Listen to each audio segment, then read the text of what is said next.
Setelah gue roasting iPhone 16e di tahun 2025 kemarin, iPhone 16e berujung menjadi smartphone top 10 paling laris di tahun 2025. Sekaligus membantu membawa Apple menjadi produsen HP nomor 1 untuk tahun yang sama. Sekarang keluar iPhone 17e yang secara spek seolah berada di dunianya sendiri. Mirip lah kayak iPhone 16e pas baru keluar. Tapi bedanya sekarang starting price-nya naik. Bayangin aja, HP kayak begini dihargain 13,5 sampai dengan 18 juta rupiah. Apakah 17e akan masuk ke jajaran HP terlaris 2026 juga? Well, tidak menutup kemungkinan sepertinya. Oke, iPhone 17e. Gue melihat harga dan juga offeringnya, darah gue ini boiling, mendidih. Tapi ternyata nggak demikian ya, dengan banyak orang. Lagi-lagi di beberapa negara, penjualan awal 17e ini sudah mengalahkan iPhone 16e di periode yang sama. Kadang tuh gue bertanya ya, apakah gue yang terlalu saklek dengan idealisme pribadi gue terhadap suatu produk? Atau pembeli iPhone seperti ini yang mainnya kurang jauh sehingga tidak mendapatkan pencerahan yang cukup? Kita bahas ya, 17e. Seperti biasa, semua yang berhubungan dengan spesifikasi detail, rumahnya ada di kolom deskripsi. Di K2G kita fokus di hal yang esensial atau sifatnya product experience. Oke, kita mulai soal harga dulu deh. Harga iPhone 17e ini sebenarnya bisa dibilang naik atau turun, tergantung bagaimana kita melihatnya. Kalau dinilai dari starting price atau duit yang harus dikeluarkan untuk mendapatkan sebuah iPhone A series, artinya harganya naik. Tapi kalau dilihat dari varian storage yang dijual untuk iPhone 17e, yakni 256GB yang merupakan base modelnya saat ini, justru harga resmi di Indonesianya turun dibanding 16e. Demikian pun untuk varian 512GB. Kok bisa brand lain naikin harga, tapi si Apple malah turunin harga? Apple tuh selalu punya keunggulan ya, dari sisi margin mereka yang besar dan juga terjaga. Karena itu pula, badai ledakan harga komponen yang biasanya jadi problem besar di brand lain, di Apple malah nggak jadi isu besar. Dan efek kenaikan harganya tidak dilimpahkan ke konsumen. Mentok-mentok, marginnya aja yang kegerus sedikit. Kenapa bisa begitu ya? Alasannya macam-macam. 1. SoC-nya kepunyaan sendiri, in-house, jadi nggak perlu tergantung sama fluktuasi harga dari supplier. 2. Margin storage-nya gede banget. Mau di iPhone, Mac, iPad, lihat aja, tiap naik storage tuh jauh selisih harganya. Ketiga, soal RAM. Apple punya bargaining power yang gede ke supplier untuk bisa dapetin harga yang tetap kompetitif. Dalam konteks iPhone, tiap tahun Apple bisa jual ratusan juta unit iPhone. Kalau Apple enggan order dari produsen tersebut karena harganya dinaikin gila-gilaan, bisa-bisa produsen RAM-nya yang merugi atau gulung tikar. Tapi tetap aja ya, mau harganya dibilang nggak naik juga, menurut gue iPhone 17e adalah sebuah produk yang tidak relevan atau tidak seksi, khususnya di pasar Indonesia. Apalagi harga iPhone 16e resmi sudah turun drastis. Terus harga iPhone 15 pun sangat seksi. Dan bahkan kalau mau naikin budget sedikit, bisa lirik iPhone 16, tapi emang yang 128GB. Terlebih kalau belinya di marketplace ya, itu banyak promo voucher itu ini. Kalian tahu nggak kenapa modelan kayak iPhone 16e atau 17e ini bisa laku di market luar negeri sana, terutama mungkin negara kayak Amerika? Selain tentunya minim opsi HP dibanding negara seperti Indonesia. Salah satu alasan utamanya adalah carrier deals atau promo operator. Tidak seperti di Indonesia, orang di luar negeri mayoritas beli HP via operator dengan kontrak tertentu yang bisa memberikan insentif atau potongan lebih dibandingkan harga iPhone yang tertera di web Apple. Dan nggak semua brand punya bargaining power untuk bisa dapetin kerjasama dengan operator di luar sana, especially deal atau kontrak yang menarik. Gara-gara satu hal ini saja, sebenarnya brand lain itu udah kalah jauh startnya dibanding sama Apple. Terlepas memang brand-brand lain tersebut punya smartphone dengan offering yang lebih seksi ketimbang iPhone A series. Dan ini semua belum menghitung brand image Apple, kemudian availability produknya secara keseluruhan,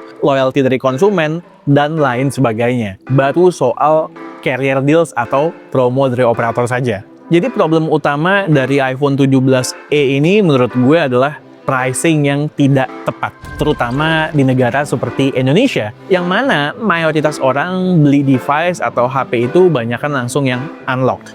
Ya jadinya terlihat sama sekali tidak kompetitif. Harganya jelek, tapi kalau barangnya sih, ya nggak bisa dibilang begitu.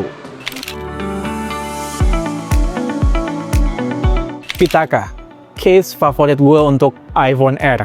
Wait, bicarain iPhone, mungkin udah pada tahu ya, kalau daily driver gue adalah iPhone Air. Cuman sedikit banget nih, case yang bisa menjaga form factor iPhone Air supaya tetap slim. Untung ada Pitaka. Ini case andalan gue untuk iPhone Air. Ketika menggunakan case Pitaka, iPhone Air gue berasa seolah kayak nggak pakai case. Super duper tipis dan ringan. Ditambah, extra stylish juga dengan beberapa pola atau gambar yang keren. Materialnya pun nggak main-main. Ini iPhone Air gue udah beberapa kali jatuh, so far aman-aman aja. Dan yang gak kalah penting, punya MagSafe juga loh di case yang cuman setipis ini. Dan kuat MagSafe-nya. Saking sukanya gue kembarin antara case iPhone, MagSafe Wallet, dan juga case AirPods Pro 3 gue. Ini jadinya matching pol banget. Orang tuh jadinya pasti ngelirik ya, dan penasaran sama aksesoris gue. By the way, Pitaka sekarang juga lagi punya kolaborasi spesial dengan Harvard. Polanya unik, detail logo dan juga tipografinya keren. Bahkan sampai di lips camera guard-nya juga dikasih tipografi. Goks attention to detailnya. Ini sama sekali nggak pasaran loh case-nya. Ada harga, ada barang. Kalian minat? Semua link pembelian ada di deskripsi, bisa kalian cek.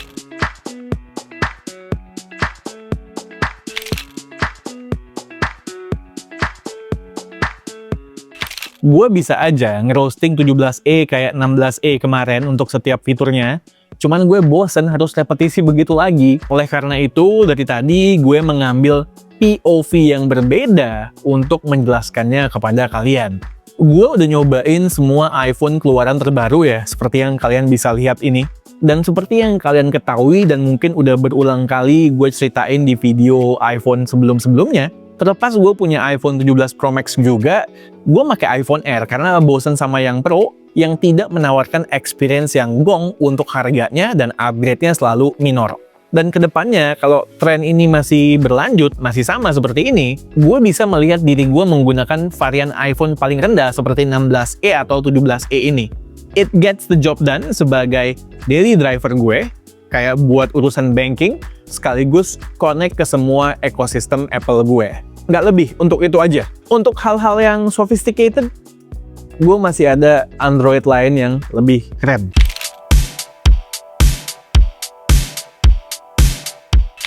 Probably, ini adalah HP compact dengan baterai paling kecil yang ketahanan baterainya solid. Tentu ada andil modem buatan Apple juga yang efisien. HP ini bisa tahan 24 jam tanpa harus gue cas dengan pemakaian buat content consumption yang cukup heavy ya. Tapi gue nggak kaget soalnya 16e durabilitas baterainya juga baik. Untuk ngecas, dengan charger PD 40 watt dari Mophie, dari hasil tes gue, ngisi 50% cepet ya, sekitar 30 menit, 80% butuh waktu kurang lebih 50 menit, sampai penuh, total perlu waktu di bawah 2 jam, tergantung sikon ruangan juga ya. By the way, dengan charger Mophie ini, daya maksimal yang bisa ditarik itu up to 25 watt. Kalau kalian minat, link untuk charger Mophie-nya gue taruh di deskripsi. Terus gue tinggal tidur 8-9 jam, baterainya berkurang 5%. Palingan yang baru ya, buat ngecas wireless sekarang sudah Qi2. Ini handy menurut gue.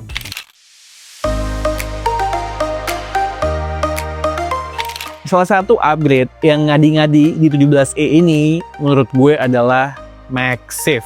Fitur MagSafe ditiadakan di iPhone 16e dengan satu tujuan, yaitu untuk meramaikan daftar upgrade dari iPhone 17e.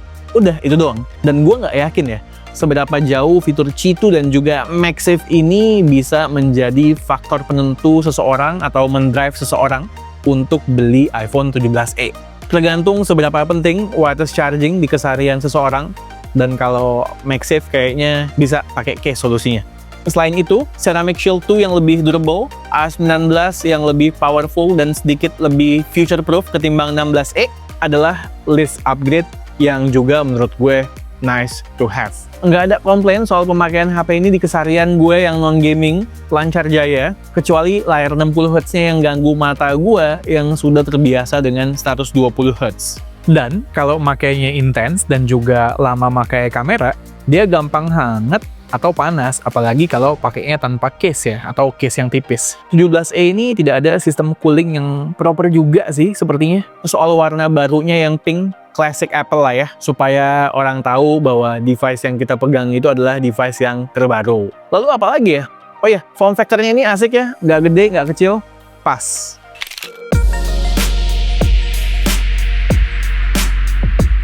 Dari sisi kamera nggak ada yang groundbreaking.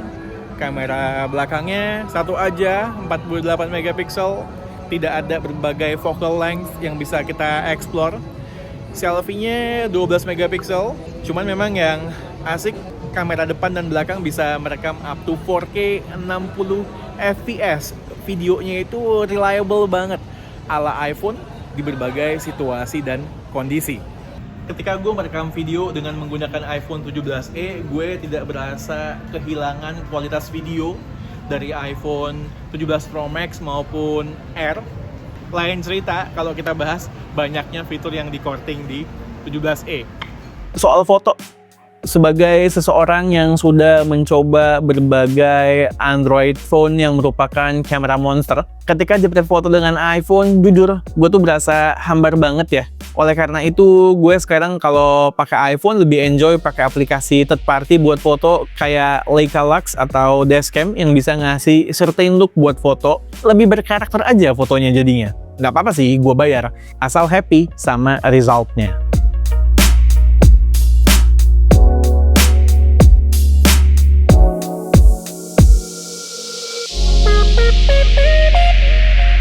Gue juga mengencourage kalian melakukan hal yang sama. Duit kopi sehari itu bisa dipakai buat subscribe app untuk jangka yang cukup panjang. Oke, itu dia iPhone 17e. Menurut gue, harganya terlalu mahal untuk offeringnya. Bahkan gue juga sulit untuk merekomendasikan iPhone 17e ini buat user iPhone long term yang iPhone-nya sudah jadul dan sudah jatuh tempo buat upgrade. Kenapa? Karena ada iPhone 16e yang sekarang harganya sudah jauh lebih murah, tapi esensi basicnya masih sama dengan iPhone 17e. iPhone 16e ini adalah calon iPhone sejuta umat ya, kayak iPhone XR atau iPhone 11. Tapi nanti ketika harganya merangkak turun dan juga second-nya mulai banyak, mungkin setahun 2 tahun ke depan. Tuh, apa yang gue bilang di akhir ulasan iPhone 16e akan menjadi kenyataan sekarang. Ya mungkin kalau budget kalian itu memang berada di range iPhone 17e, ya nabung sedikit lah buat naik ke iPhone 16. Lalu kalau misalnya kalian mau cross shopping ke device Android, gue rasa opsinya banyak dan limpah. Bisa lihat aja di list ulasan produk smartphone K2G di YouTube.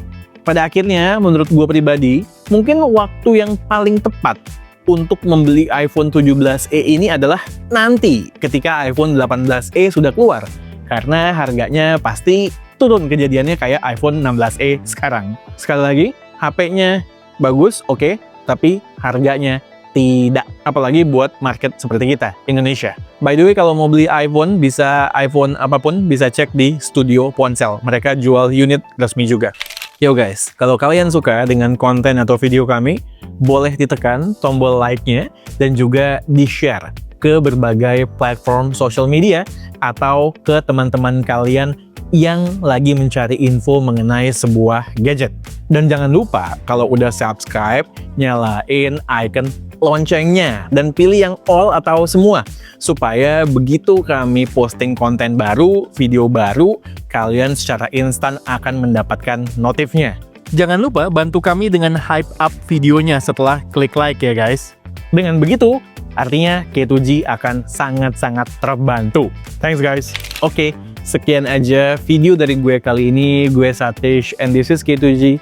Tunggu racun-racun kami yang berikutnya. Bye guys.